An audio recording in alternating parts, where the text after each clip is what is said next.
very good morning to you out there. It's another episode of Politics and Power on TSLNIGERIA TV. I have a wonderful guest today, my brother, my friend, Apostle Alfred Uniosa. Good morning, my beloved brother. It's good to see you. Good to see you too. You're looking very good. Yeah, thank God. It's a rainy day, so I guess you are snugged up in your... You're trying to warm yourself up with the topic today. Very, very important, my brother. You're welcome. Bele. So today we'll be looking at the road to 2023, the issues surrounding 2023, the challenges that Nigeria is facing as we approach a very important election. Some people say that the 2023 election would determine the future of Nigeria. Do you agree to that, to those people who raise the argument that 2023 elections will decide the future of Nigeria? Yes, my beloved brother, 100% correct. Because 2023 is already a roadmap to a greater Nigeria. And once we miss 2023, we'll be sure that the nation will crash. Why did I say so?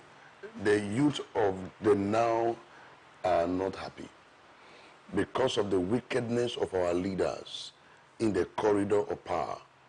And these men have decided to mortgage the destiny of the youth. Now look at the ASUU strike. They have decided to extend the ASUU strike again. But meanwhile... This time indefinitely. In fact, nobody knows when they will come back. But we are aware that Oga Bubu, Presidency Bubu, they decided to mark or budget 6.6 billion naira for cattle ranch. That is to say the cow republic is more important than the human being. So that alone, 2023, the people are now saying we are not ready to fold our hand to allow some individual to take us for a ride. And I'm part of those who are actually ready for change at all costs, but not with gun, but with our PVC. Thank you. Talking about, you did mention about ASUU just now, and since we're having a conversation, so I'll just probably just chip this one in. I think I was talking to somebody some days ago, and the person said that she started a course in AAU, and that course was supposed to be for 4 years. And then in 2020, when she was in 200 level, they went one whole year at home. They stayed one whole year at home because of the COVID. And then when they resumed, they went back on strike for 3 months. And then they returned again, did 1 semester, and then they went back and they started on that strike again that is entering the 7th month. So it tells the priority that the country gives to education, because somebody who would have done a 4 years course now is automatically have wasted 2 years. So he's going to do that course for 6 years. And then when you finish, they ask you for maybe 10 years of experience. When in a course that you have done for 4 years, you first of all did in 6 years. And right now they have two batches of people who have written JAM waiting. The one for 2021 has not even entered. The one for 2022 is there, and the other ones are just about to write JAM. So you have 3 sets of people who are not even wrote JAM. So it's kind of it's a very interesting thing. So do you think that there's any solution to issues like this that relates to how government prioritize education, how they fund education in Nigeria, and if there's anything that you might want to say that government should do in terms of putting education first and putting our younger generation, because what it affects our younger generation more when you treat education with so much laxity like this. So do you want to say anything to the government in respect to ASUU strike and to the government itself? The truth is this, my brother, is that the Nigerian government is not ready about education. Because the set of people we have right now in the corridor of power, they don't value education. Why? Because all their children is outside the country. They just want our people to remain dull.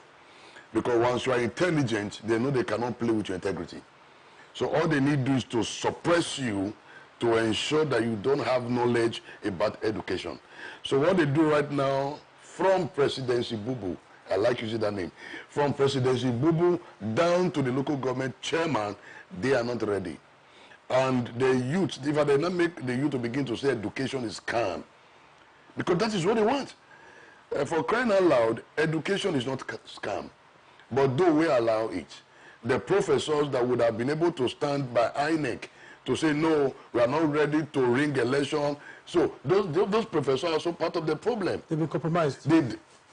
So part of those lecturers crying today, they're also part of the problem. So they allow these people who have no knowledge about education. In fact, anything that has to do with education is not part of them.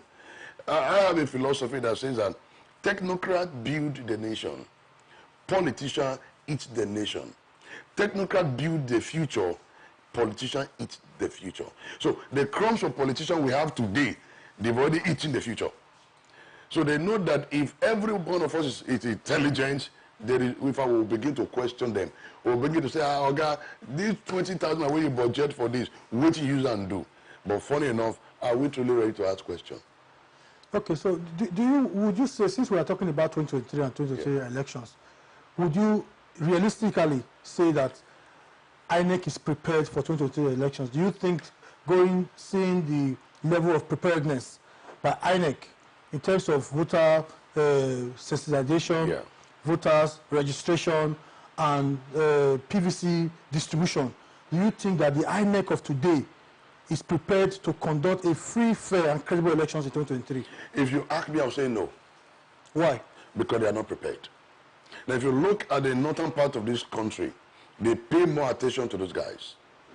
They move from house to house, telling them to go and register and get their PVC. But those from the south, southeast, they don't even care.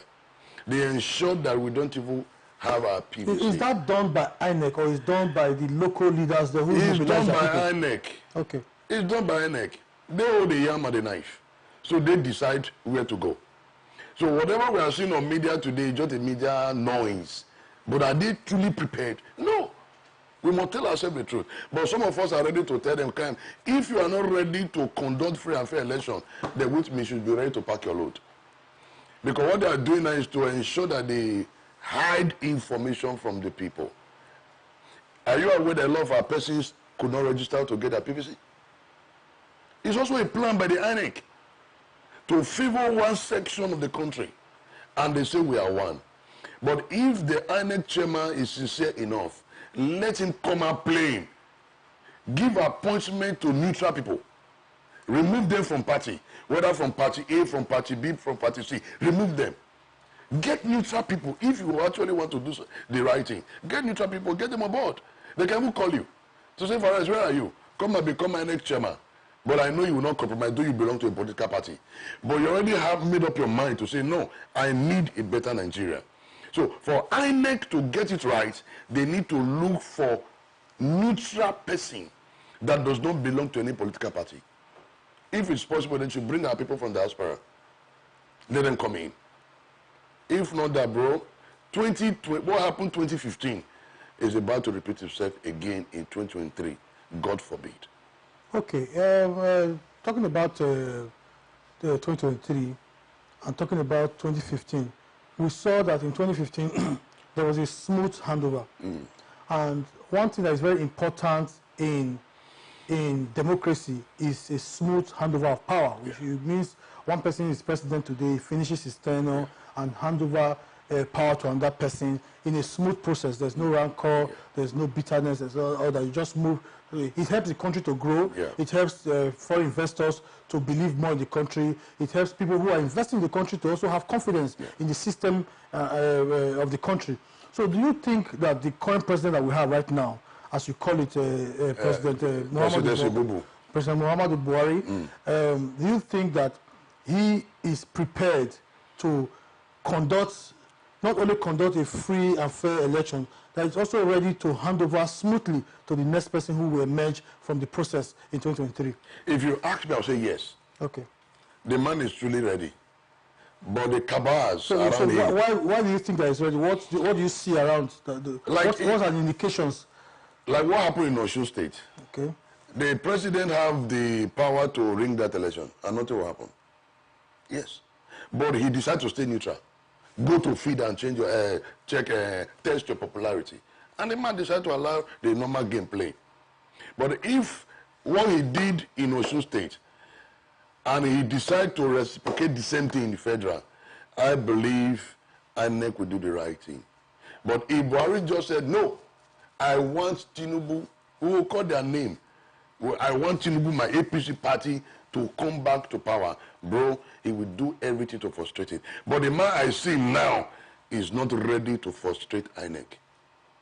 He's ready to hand over power to the right person. But if the cabal will allow him. Okay, I'll come back to that issue, and then we'll also take a look at security. But before that, let me emphasize to the viewers out there that TSL is a very neutral station, and whatever opinions our guests express here are solely theirs. It's not the opinion of TSL, and it does not represent the opinion of TSL. So now looking at the issue of security, you know that Nigeria currently is facing a serious security challenge today, particularly in the north. I wouldn't say particularly everywhere because it's everywhere.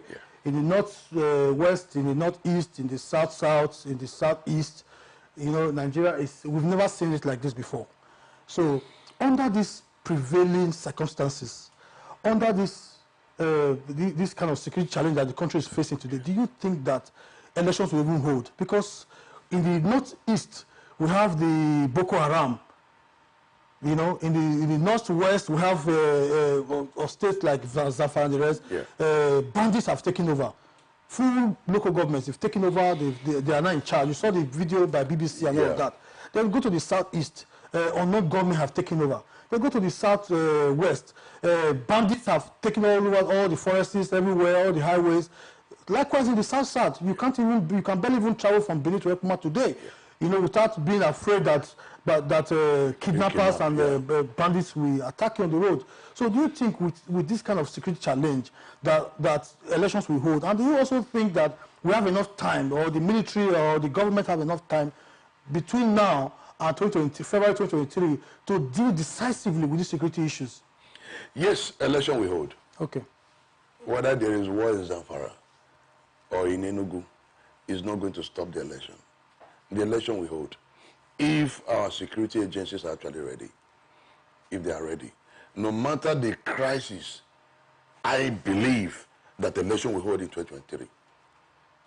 Before now, I know in less than 6 months, they will put things in order to ensure the issue of Boko Haram, the issue of Onogome, they suppress them if they are ready.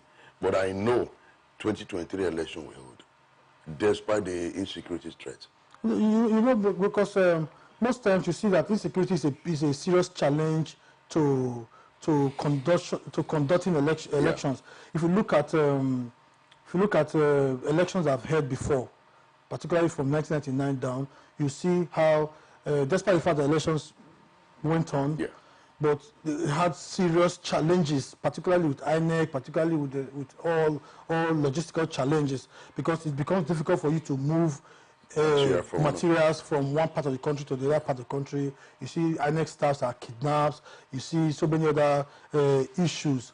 You know, do you think that it is time for INEC to employ technology in terms of maybe, for example, electronic voting, whereby you don't have to now carry ballots, a lot of ballot papers and all of that from one state to the other? Do you think it's time that INEC go digital, that Nigerians now say, okay, we can now truly face elections with electronic voting and remove all the whole lot of logistical challenges that we face with the current voting pattern? Yes, I would recommend that they go straight to digital, but they will not do that because of the money they are going to steal. That's the truth. Because in printing those ballot paper and the rest to transfer, money already be budgeted. So somebody is waiting to collect that money. So you're not coming to say, oh, don't do this, because I want you to go digital. Because if you go digital, it's going to be superb. There will be no room to steal. That's the truth.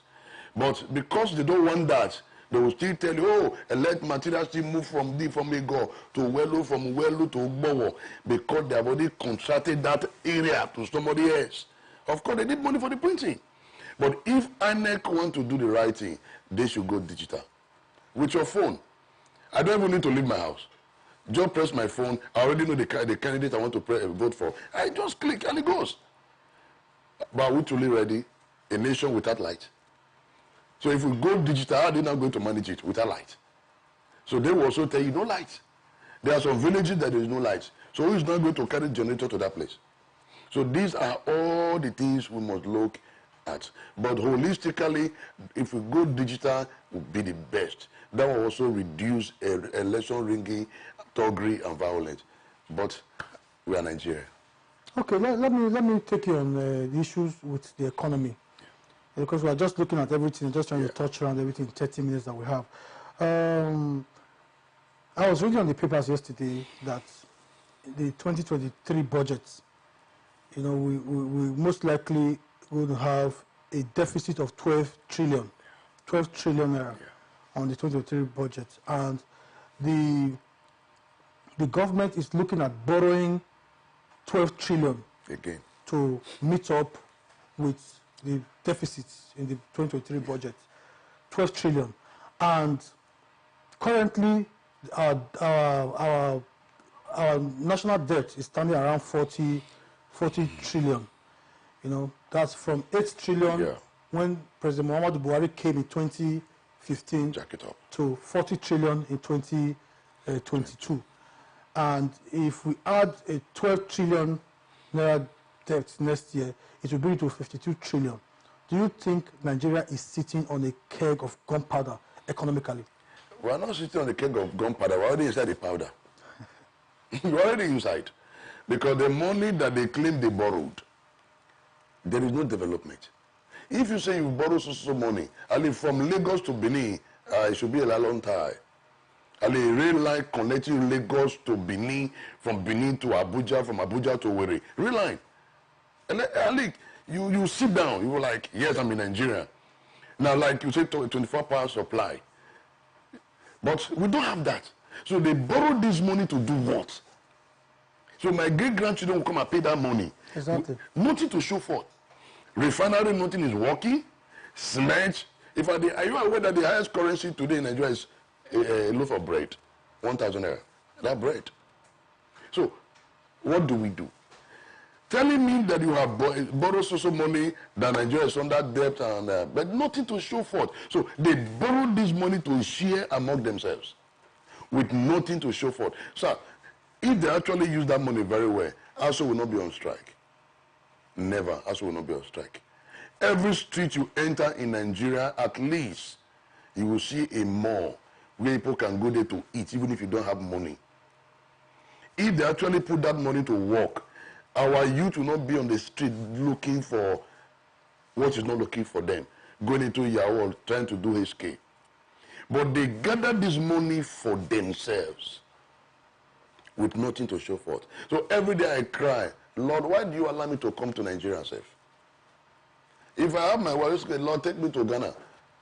But the truth is this, the money they have borrowed, nothing to show for it. Now, if there have been good infrastructure, education is working, our hospital is working, you go to UBTH, you don't need to go through stress, you go to any clinic, you don't go through stress, but nothing is working. So the money that they borrowed, can they tell us what they have done with the money? They can't even account for it. They can't. Now, in Nigeria today, we don't have what they call good rice meal in each of the states. What about oil? What about granules? You borrowed money to do what? Our farmers can't go to farm. We cannot talk about mechanized farming. If you borrow this money, an average Nigerian youth will not be on the street begging. Never. If they actually use that money, other nation borrowed money, but go to that nation, you marvel. Is it Dubai? They borrowed. Okay, let's look at the candidates for the 2023 general elections. Let's look at the APC has Bola Ahmed Tinubu, who was a former governor of Lagos State. Some people will tell you that while he was governor of Lagos State, he set the platform for the development of Lagos State. That's between 1999 and 2007. Then you have the PDP, Atiku Abubakar, who was a former customs officer, a former vice president of Nigeria, very wealthy businessman. and then you have former Governor Peter Obi of the Labour Party. So it's now like, for the first time, we now have a 3-horse race in Nigeria political election cycle. You have a 3-horse race. So, looking at the candidates, are you hopeful that, you know, whoever emerges, I'm not saying who will emerge for now, whoever emerges, are you being hopeful to say, okay, I have hope with these people that are running? God save Nigeria. If you check these 3 men, if you ask me, they've not... I'll just ask you. I'm just asking. I'm asking a question. Yes. Now, if you look at Bola Ahmed Tinubu, he has not really come out to tell us what he intends to do for Nigeria. I'm still looking for newspaper where he said, this is what I'm going to do to reduce this. All we hear is Agbado, corn, and cassava. They employ 50 million Nigerian youth into the Nigerian army. That's what I keep hearing. Then for the other candidate, Atiku, I think I've seen some of his manifesto, the things he wants to do. Okay? Then, my friend, my brother, Dr. Obi, the same thing. Now, let me remove the ancestors. I call Tinubu ancestors. Sorry, I'm liable to my statement. So, I call Tinubu ancestors. Let me remove these ancestors. Now, between Atiku and Obi, who among them actually have the vision, the dream to transform Nigeria? If you ask me, is Obi. But would the Kaaba allow him? Would the Kaaba allow him? That's the question. They will not. They will not. But the Nigerian youth are saying, this is who we want. We just need somebody different. But if you ask me, okay, Apostle, this you are an Edo man, so of which benefit? If this man emerge, a lot of benefit. A lot. But at the end of the day, we just say, let the will of God be done. Of course, it's not only 3 candidates. We have about 15 candidates. Nobody's talking about the rest. Nobody's talking about the rest. But I know at the end of the day, the will of God will manifest. Okay. So what I gather from your answer is that when you look at Tinubu, you are not having so much hope. No. You're not having so much faith in Atiku also, and you believe that Peter Obi would do something. Yeah. You know, but 2023 will tell. You know, it's just a few months away, and we'll be looking keenly at the elections and what it will throw up. Now let's look at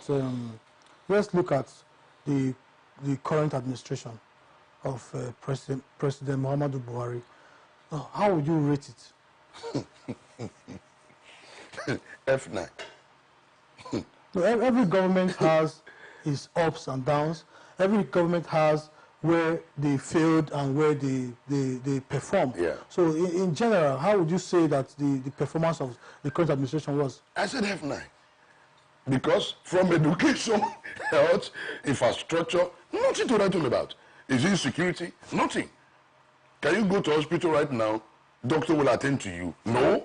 So, but the Buhari supporters will tell you that the president has done well in terms of agriculture. They will tell you that the rice imports have come to almost zero. When a bag of rice started, some thousand naira. But that they will tell you that the farmers who are selling the bag to her are happy, are going to the bank happy. Okay. They will tell you that they've returned rice pyramids and all of that. So how would you rate the administration? My brother, make I use pidgin English because I dey vex small. Okay. I know say I dey studio, but they get the way they pay me. Fire down. Because the thing dey vex me. You no go fit tell me say Buhari don achieve one thing for this country. Me, I never see one thing. Since I was born, we have been shouting up NEPA. Till today, actually, they shout up NEPA. Up NEPA, they go be like when they happy. They want to tell me say na development. Check if you want to go subscribe now, you na problem. This morning I don subscribe 15,000 naira. E no go take me there less than 1 week. It don't finish. So my brother, if we ask me, this man a disaster. I want to talk him as he be. Complete disaster. That is the truth. If you go to hospital, in the Nana zero, school zero, road, see Biniauti road. You miss everybody who they protest before they do road. Now our rights, they collect us. See Benin Sapele road, na problem. My brother, because the matter now they pay me well. They can't even make our youth, they go into crime. small sisters wey suppose dey sit down dey think about their future, then they go dey do slay queen, dey look for who they wan slay because you say the system no dey work. If the system dey work, they no go slay. Na the truth be this. If the system dey work, our brother no go dey do yahoo, dey do HK, dey look for they want to do money. Now because the system no dey work, my brother. So this Buhari administration can't just turn everything from top to bottom. As me you dey talk now, diesel now 1,000 naira, 800 naira per liter.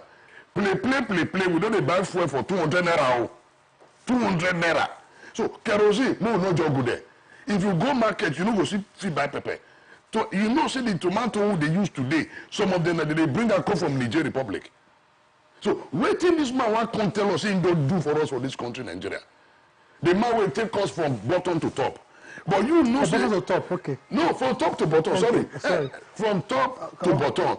But meanwhile, other countries they try to carry the people from bottom to top. My brother, the way they pay me now, even some of us they drive small motor now, we don't feel go if I can't go repair motor because pass it don't dare. This door escalate. Even this line, I go present for market. You know how it be. If I ask me sit down here now, and my leg don't shake. You know why? I already think say my children will start school next 2 weeks. School fees, where am I for see money? Children, their house now, we not fit chop rice. Gary na problem. Forget say I will settle. But inside body dey hot.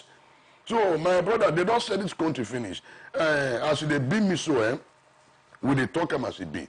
So if you ask me, say, wetin Oga Bubu don't do, I go tell you, say, the man don't succeed to just carry us from top to bottom.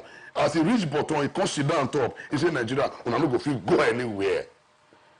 My brother, the thing they pay me. See our youth for street. How person go graduate? He go still next street, they carry fire, they work out from office to office. That one aberration, and abomination. Abomination. But meanwhile, their children, they fly private jet. So, the thing, at this time, don't reach, say, our Nigerian youth, make una wake up. Time don't reach for us to talk as it be. We don't fear anybody. We only they respect everybody.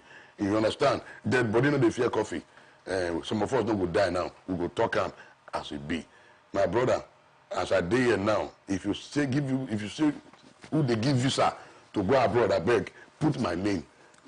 So any last word, because we are almost out of time. Is there any hope, looking at the circumstances of the country? Oh, do you think that there's any hope if we look at the current circumstances of our country today, and looking at the kind of people that are coming to hold offices tomorrow? Should we be hopeful? Yeah, there is hope. In 1 minute, please. Brother, there is hope. Okay. The Bible says there is hope for a tree when it be cut down. No matter the level they don't carry us go, hope still there. You know why? The Bible says Christ in us is the hope of glory. Now Christ when he dey inside us, now we see say hope day. Because the Bible also talk and say life and death are in the power of the tongue. So now waiting we talk with our mouth about the nation, now it go be. As a man ticket in his heart, now so it go be. So me I think say hope day. Even with all this katakata we don't fool everywhere, there is hope at the end of the tunnel. Because one there is life, there is hope. A living dog is better than a dead lion. Thank you very much. We'll end it there. Thank you so much, Thank you very much. Alfred. This is unfortunately where we'll have to call it a day for today. We'll be back here again on Monday. On Monday, we'll be back here with a very exciting topic. We'll be having 2 guests, and it will be a very explosive argument on the side of the APC and the Labour Party. And then they will also try to tell us what their candidates will be doing as we look into 2023. Please, please, please, please, open your YouTube, click on our channel, click on the notification so that you get first-hand our videos, follow our Facebook link, click on TSLNIGERIA TV and follow. Click on the notification bar so that whenever we post our videos, you'll be the first to get notified and you follow it. Like, comments, and next week, because we'll be having 1 hour show, we'll have time to read some of your comments and engage with those of you who follow our page. Please, we're also on Instagram, TSLNIGERIA TV. Do well to like our pages and follow all our social media platforms. We'll see you again on Monday. Have a nice day. Bye-bye.